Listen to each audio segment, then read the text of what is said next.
Fakfobis, salam damai bagi kita semua. Video ini masih tentang kontroversi pernyataan bidat Paus Fransiskus dalam audiensinya pada tanggal 2 Februari kemarin yang diramaikan oleh teriakan protes seorang awam Katolik. Video kami sebelumnya sempat dibahas di channel DKC, namun sayang sekali selama 3 jam lebih pembahasannya tidak sedikit pun menyentuh substansi masalah dan hanya fokus pada serangan ad hominem terhadap admin CM. Untuk menyegarkan kembali ingatan kita dalam audiensinya pada tanggal 2 Februari tersebut, Paus Fransiskus kurang lebih menyatakan bahwa tidak ada apapun atau siapapun yang dapat memisahkan seseorang dari gereja Katolik. Bahkan mereka yang skismatis, bidat, murtad, menganiaya gereja, menghujat Tuhan, dan orang-orang Katolik yang berdosa berat sekalipun tetap ada di dalam gereja Katolik dan mengambil bagian dalam persekutuan para kudus. Ini bertentangan dengan ajaran gereja Katolik sebelumnya, di mana seseorang dapat terpisah dari gereja karena berbagai sebab, antara lain karena murtad, bidat, skisma, berdosa berat, atau karena ekskomunikasi.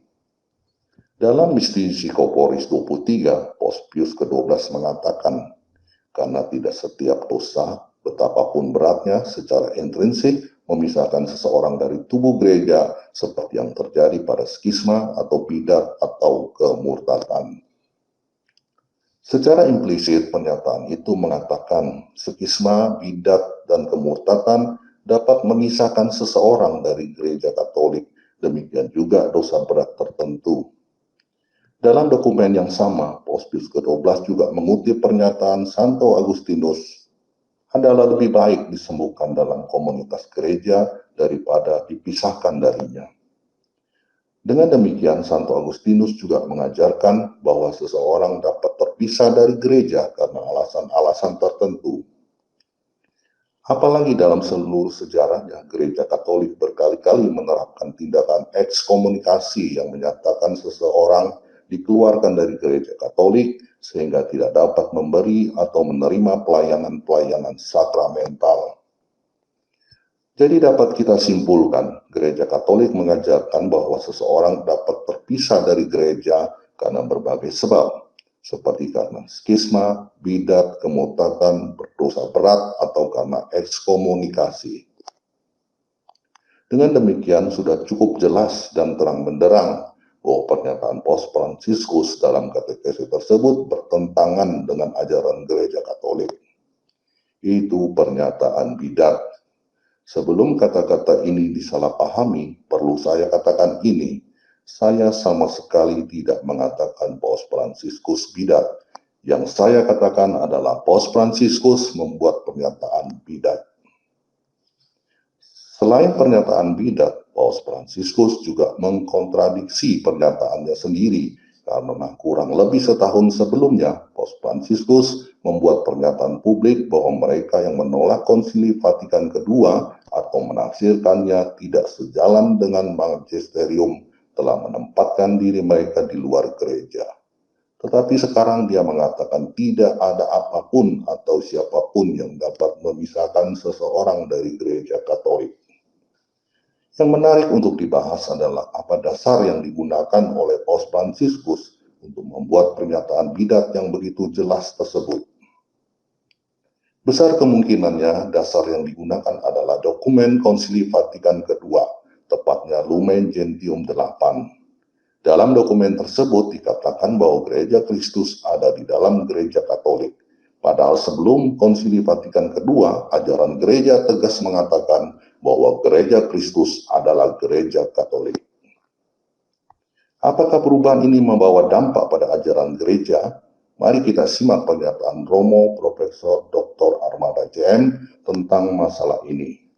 Klip video ini dalam debat di channel DKC beberapa waktu yang lalu sempat dilarang keras untuk ditampilkan karena pihak pendukung Konsili Vatikan kedua tidak berani menerima kenyataan bahwa dokumen konsili memang mengubah definisi gereja. Bahwa gereja itu oleh Konsili Vatikan kedua tidak lagi memakai kata es dalam bahasa Latin, adalah, Gereja Kristus adalah gereja Katolik.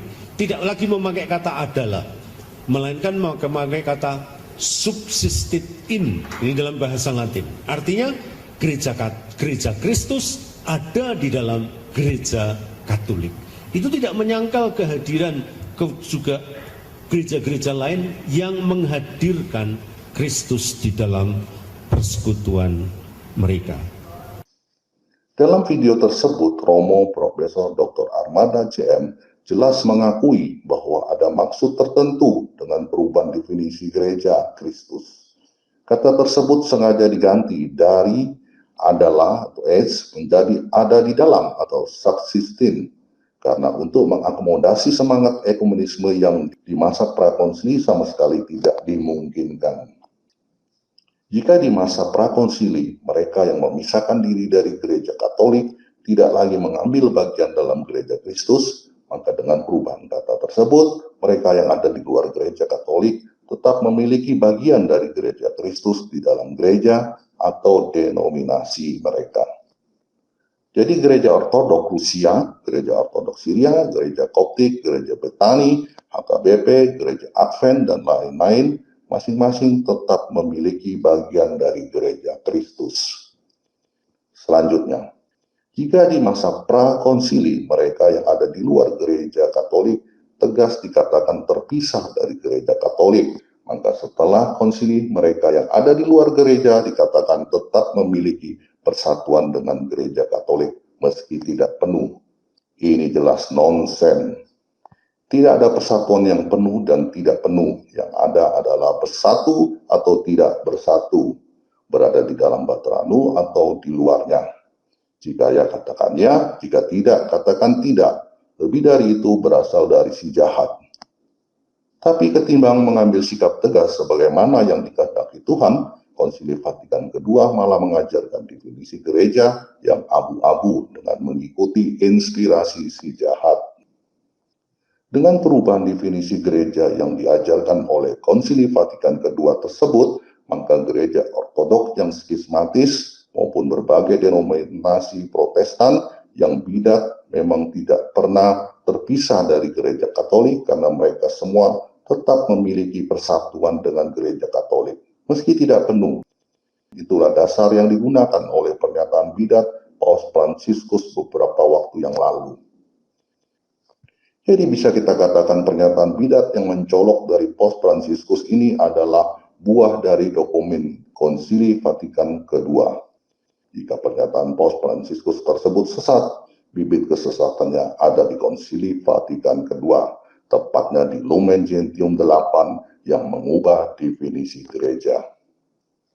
Lihatlah bagaimana perubahan kecil definisi gereja dalam Lumen Gentium 8 yang tampak amat sepele dan oleh banyak orang Katolik tidak disadari sebagai suatu kekeliruan. Pada akhirnya menghasilkan pernyataan bidat yang sangat jelas seperti yang terjadi dalam katekese Paus Fransiskus tanggal 2 Februari tahun 2022 yang lalu.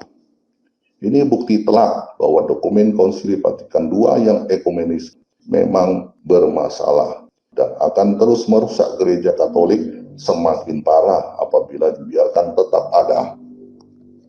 Pohon yang tidak baik pasti akan menghasilkan buah yang buruk, entah cepat atau lambat.